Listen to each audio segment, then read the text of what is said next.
Fala, gente, tudo bem? Estamos de volta aqui para dar sequência aos nossos estudos das parábolas e hoje o nosso objetivo é trabalhar as ideias de Emmanuel, né? Então, o tema que nós vamos usar no dia de hoje é o porquê muitos são chamados, mas poucos escolhidos. Está no Evangelho de Mateus, capítulo 22, versículo 14.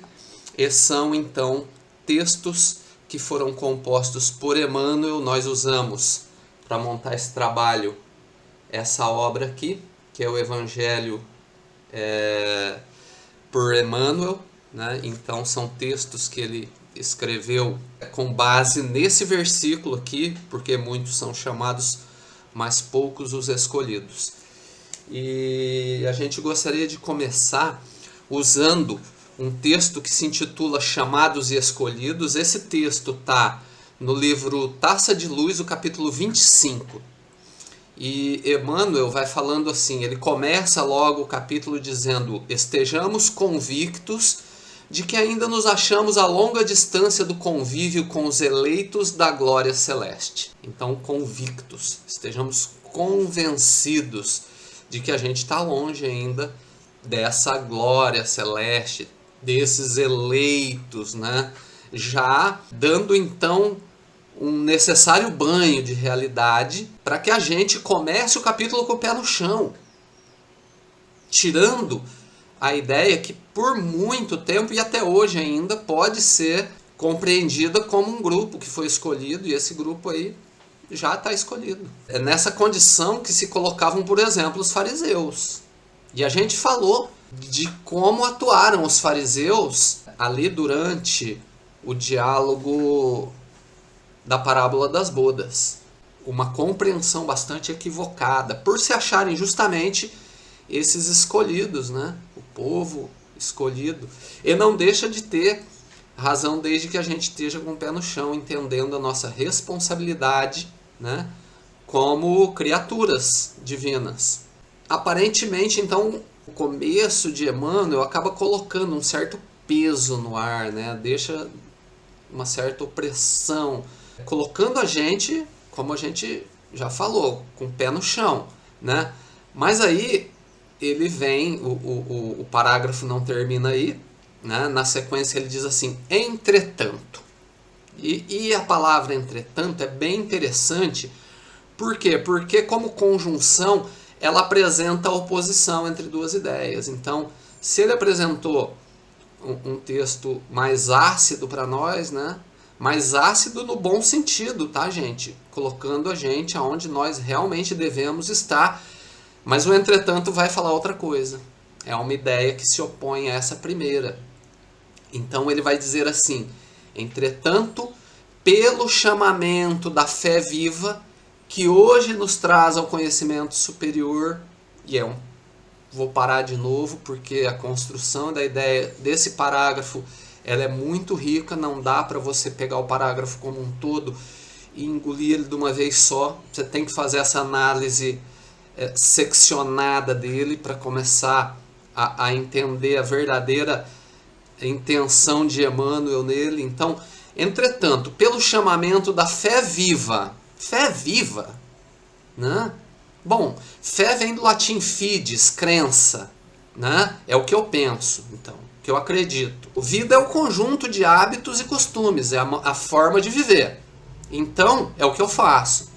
E a fé viva é a união entre o que eu penso e faço. Eu estou pensando e fazendo em sintonia. E se é fé, dentro do conteúdo de Emmanuel, de novo, Emmanuel fala ao cristão.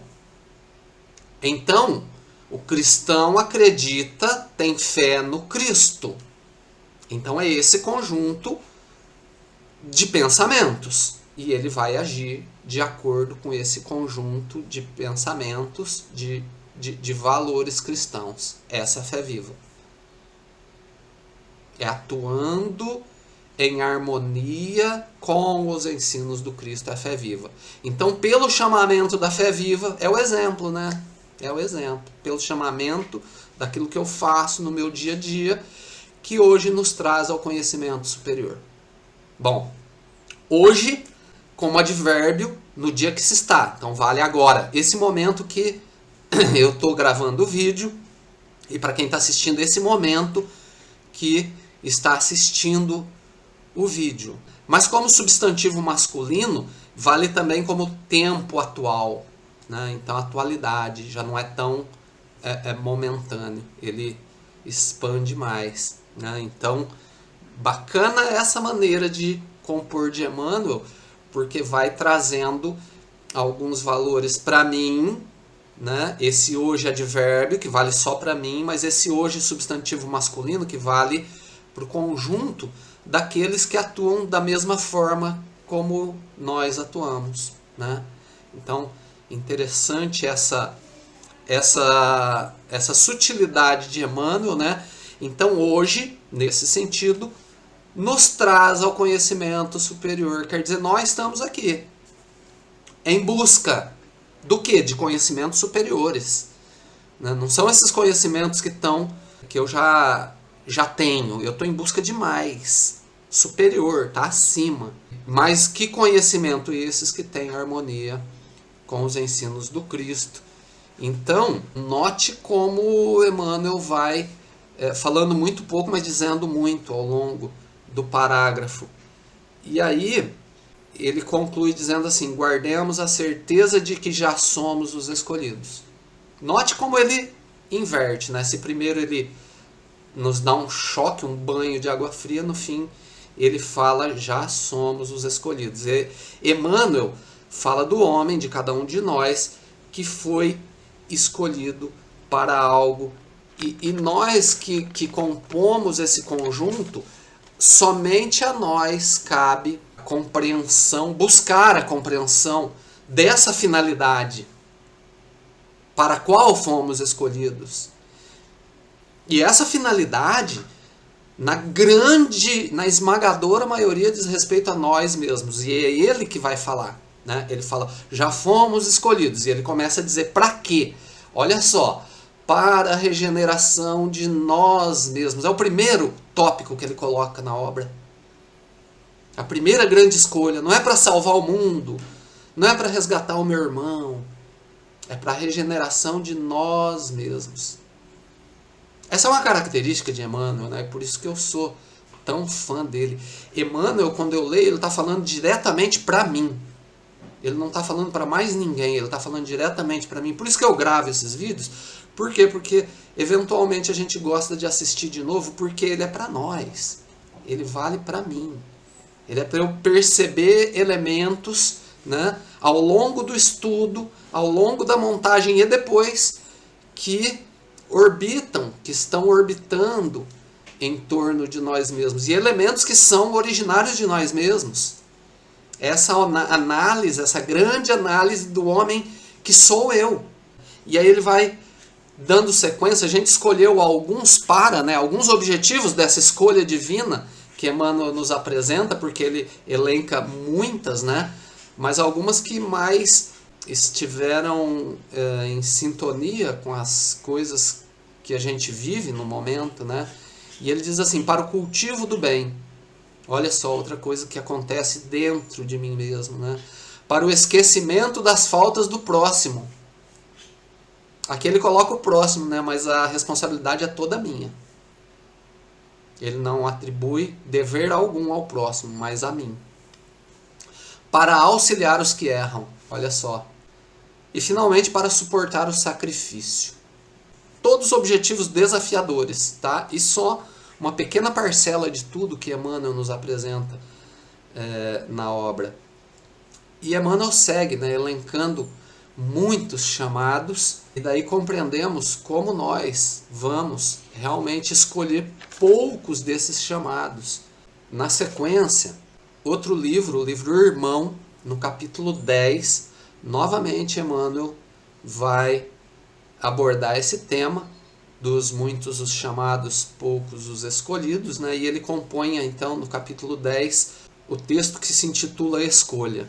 E como sempre nós extraímos algumas parcelas só, e ele começa dizendo assim: chamados e escolhidos não constituem expressões que se ajustam unicamente ao quadro das revelações vertidas do céu para a terra. Também, ele não exclui essa ideia. Ele diz que também isso, mas não é só isso. E ele vai dizer assim: observemo-las no campo da experiência comum, de vez que toda criatura é escolhida para expressar os elementos chamados por ela mesma. Então não é só conhecimento enviado do plano espiritual para a gente crescer, né? Porque o primeiro texto, ele trabalha muito essa linha.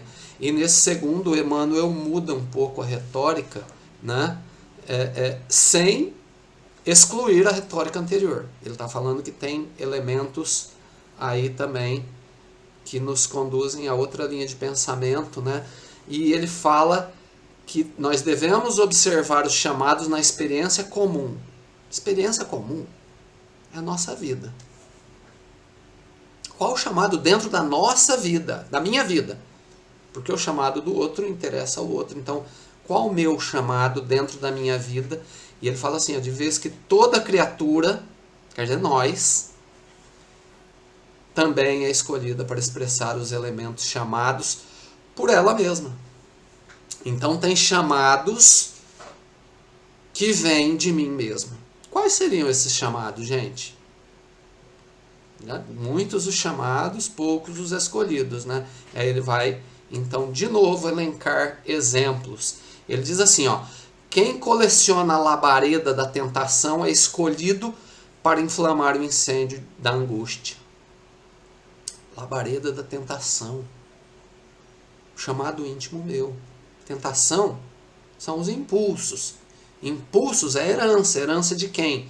Do eu velho. Da minha última encarnação. Perceba. Quer dizer, vem de mim mesmo. É o meu próprio chamado, meu próprio impulso, daquele que é o melhor de mim. Né? Mas é um chamado que pede uma escolha renovadora. Mas eu posso atender ao chamado, propriamente dito, sem fazer a escolha renovadora e continuar no mesmo caminho. E de novo, ele elenca muitos, a gente escolheu só mais 2 aqui. E para quem tiver curiosidade, a obra é o Livro Irmão, capítulo 10, né? Muito interessante, também está de forma integral nessa obra aqui, o Evangelho de Emmanuel, né? Então procurem ou pelo livro, se não achar, procure pelo Evangelho de Emmanuel, que vão, aliás, o Evangelho por Emmanuel, né? Que vão encontrar. Então o próximo parágrafo daquele chamado de nós mesmos, que Emmanuel nos apresenta: quem busca os espinhos da estrada é escolhido para guardar o espinheiro no coração. Os espinhos da estrada. Olha só, é uma figura de expressão, né? O que significa os espinhos da estrada? Bom, para mim é dificuldade. Como é símbolo, cada um interpreta ali de acordo com o seu momento, mas para mim é a dificuldade. Né? E ele está dizendo que quando eu coleciono isso dali, quando eu busco isso, esse é o chamado e eu escolho ele, o que eu vou receber é espinheiro no coração. Quer dizer, um espinheiro, já não é mais só um espinho, é um espinheiro. Por quê? Porque eu vou colecionar e vou começar a juntar. E o coração, a gente já sabe, é o mundo do sentimento. Pensa num sentimento, num mundo íntimo, onde os meus sentimentos se mergulham em espinho. O que de bom sairá desse conjunto aí? Se um espinho na estrada já me incomoda, imagina todo o meu sentimento contaminado por essa linha de chamados que vem de mim mesmo. Né? Eu acho que isso não é muito difícil da gente interpretar, porque todo mundo conhece. Eu falo conhece, mas a gente né? Todo mundo conhece alguém que reclama de tudo, né? Então, olha aí. A vida íntima é mais ou menos nessa linha. E Emmanuel nos dirá ainda: quem anota desapontamento e amargura é escolhido para capitanear o desânimo. Então, desapontamento, a amargura. A amargura que é filha do ódio, né? Filha mais jovem. ressentimento, amargura, raiva, rancor, mágoa, ódio. Então essa família de pensamentos, né, extremamente nociva para si mesmo, né? E o desapontamento, quer dizer, eu estou desapontado. Eu, André, coloquei uma responsabilidade em alguém que possivelmente nem sabia que tinha essa responsabilidade, já que fui eu quem atribuí a responsabilidade a essa pessoa. E ela, talvez por não saber, ou por não desejar, ou seja lá por que razão tenha sido, não conseguiu cumprir com aquela responsabilidade. Mas aquela responsabilidade era minha, eu que ofereci para a pessoa, né? Às vezes nem era dela, às vezes ela nem sabia, e aí eu me desaponto, né? Tô desapontado. Olha só o conjunto dos sentimentos, né? Dos chamados que Emmanuel nos apresenta para que nós tomemos cuidado com eles, né? Por quê? Porque capitanearão desânimo. Desânimo é a certeza de uma encarnação desperdiçada, né? O Cristo dirá muitas vezes a respeito do desânimo, Emmanuel muito mais. E aí, Emmanuel, claro, como a gente falou, tem muitos mais exemplos, a gente escolheu alguns, ele dirá, quase que num desfecho do texto, teus mais íntimos pensamentos são ímãs vigorosos, trazendo-te ao roteiro as forças que procura. Agora ele é explícito, né? Ele exemplifica e agora ele é explícito dessa linha de chamados e escolhidos. Gente, e que linha seria essa? Ele fala, íntimos pensamentos. E se é íntimo, é meu. Não adianta falar, não, é obsessão, tal. Não, é íntimo, é teu. Os nossos pensamentos. E ele deixa esse aspecto claro, penso eu, porque pela nossa propensão a jogar sempre para fora os problemas, né? E buscar se livrar de todas a responsabilidade, né? No mundo íntimo, tá? Porque a lei é de justiça, não existe uma forma de burlar a lei divina. A lei humana você burla, mas a divina não. Mesmo uma obsessão, ela é oriunda dos meus íntimos pensamentos. É a porta que se abre dentro de mim para que a obsessão ela passe a atuar. Então, se eu tenho um pensamento obsessivo, na intimidade aquele pensamento ele se coaduna com o meu mesmo. É a porta aberta. Então, nenhuma obsessão é um mal que vem exclusivamente de fora. Não, eu também tenho que me agradar com aquela linha de pensamentos para acolhê-la, para trazer para dentro. Daí Emmanuel falar, teus mais íntimos pensamentos. A intimidade, aquilo que sou eu, que reside dentro do espírito e transparece na alma. Isso é importante frisar. São ímãs vigorosos. Ó, esse imã atrai a obsessão, trazendo-te ao roteiro, a vida, o roteiro, o caminho. O homem caído no caminho, né? É a vida, o roteiro. As forças que procura. Quer dizer, ele deu exemplo lá, né? Qual o íntimo pensamento, a tentação, qual a força que eu procuro, o incêndio da angústia. E por aí vai, né? A gente já abordou bastante. E ele vai fechar agora, assim, dizendo assim, ó, não ouvides, não esqueça, que o tempo infatigável, incansável, dar-nos-á hoje e sempre o lugar que nos é próprio. Estamos aonde precisamos estar. Porque a vida escolher-nos-á para a treva ou para a luz, segundo nossa própria escolha. Isso não tem essa colocação de Emmanuel. Instantaneamente, quando eu li, eu me reportei a Mateus no capítulo 7, versículo 7, gente, que diz assim: pedir e vos será dado, buscai e encontrareis, batei e será aberto para vós. Que é tanto uma confirmação, quanto uma promessa, quanto um alerta. E Emmanuel nos apresenta o alerta. Muito interessante. E aí, a gente passa para o último texto escolhido, até mesmo porque tem outros 2 ou 3 ali, mas a gente não teria tempo para trabalhar tantas ideias, né? E note como a gente pega alguns fragmentos do texto e vai tão longe, né? Já está indo mais longe do que eu tinha planejado. Mas agora a gente vai dando sequência, então, no último texto que a gente selecionou. Existiam mais alguns, a gente optou por fechar nesse daqui. É um texto do livro Espírito de Verdade, capítulo 98 desse livro. O título desse capítulo é Chamada e Escolha, e ele, inspirado em Mateus capítulo 22, versículo 14 também, que é porque muitos são chamados, mas poucos escolhidos. E esse texto ele vai trazer a ideia do chamado como uma oportunidade, uma prova agora. E a consequência de uma prova, que é a possibilidade da escolha.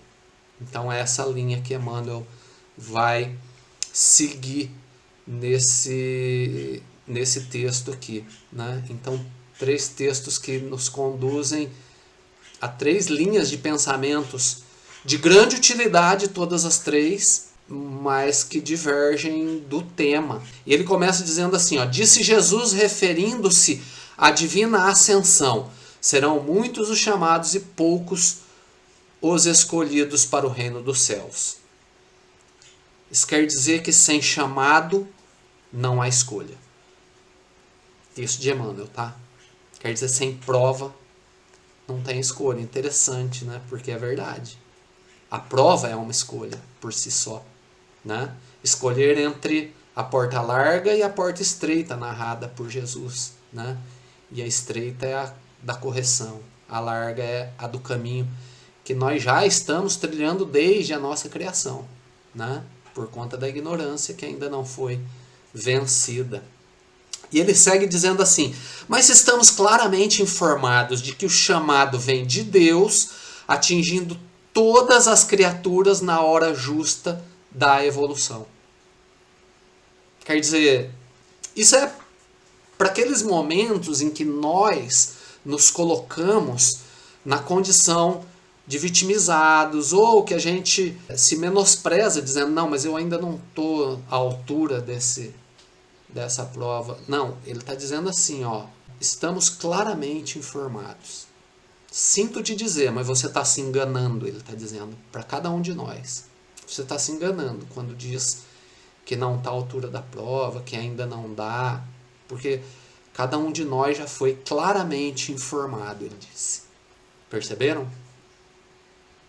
É muito interessante como ele nos apresenta a sutilidade, como ele nos apresenta informações vitais de esclarecimento. E ele diz assim, ó, que isso já atingiu todas as criaturas.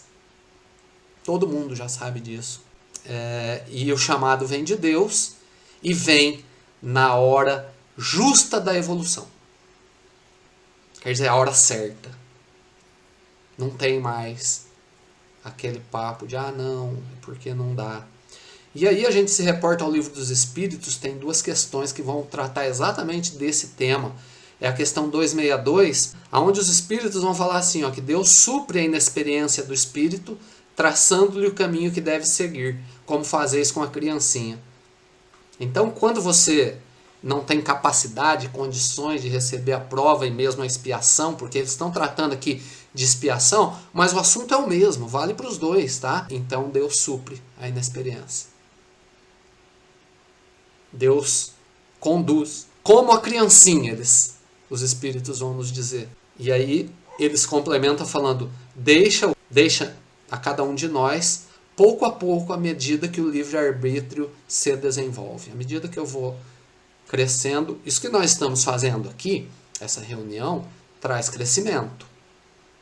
E por consequência, Deus então vai deixando que algumas provas venham, porque nós já absorvemos conteúdo para elas.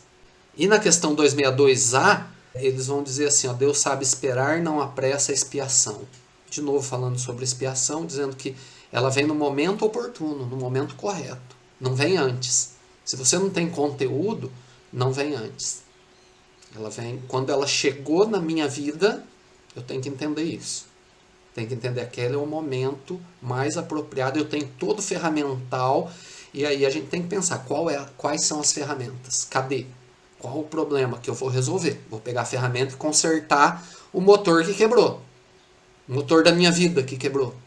Que está quebrando, que está apresentando problema. Emmanuel continua falando assim, só a escolha que depende do nosso exemplo nos confere o caminho para a vida maior. Só escolher é uma responsabilidade nossa. Depende do nosso exemplo, é atitude, tá? Esse exemplo não é um exemplo para o outro, é a atitude que eu vou tomar perante a porta larga e a porta estreita. Então, só essa escolha, só a nossa atitude perante a prova nos confere o caminho da vida maior, quer dizer, crescimento, evolução. Água que não dessedenta, o tesouro que a traça não rói e o ladrão não rouba. É assim que é construído, segundo nos apresenta Emmanuel. De forma bem resumida, e a gente espera ter podido colaborar nas nossas. Para a gente foi muito rico, muito útil o tempo em que investimos aqui. Emmanuel é uma maravilha, né? Eu já falei que eu sou fã dele e pela contribuição que ele traz na minha vida, né? Então sou fã desse grande espírito e devo com certeza a ele muito daquilo que eu já consegui implementar na minha própria vida. E a gente espera que isso sirva para cada um de nós nos nossos momentos mais fáceis, nos nossos momentos desafiadores, nos nossos momentos difíceis. Desejamos a todos uma semana de muita bênção, muita luz. Que assim seja.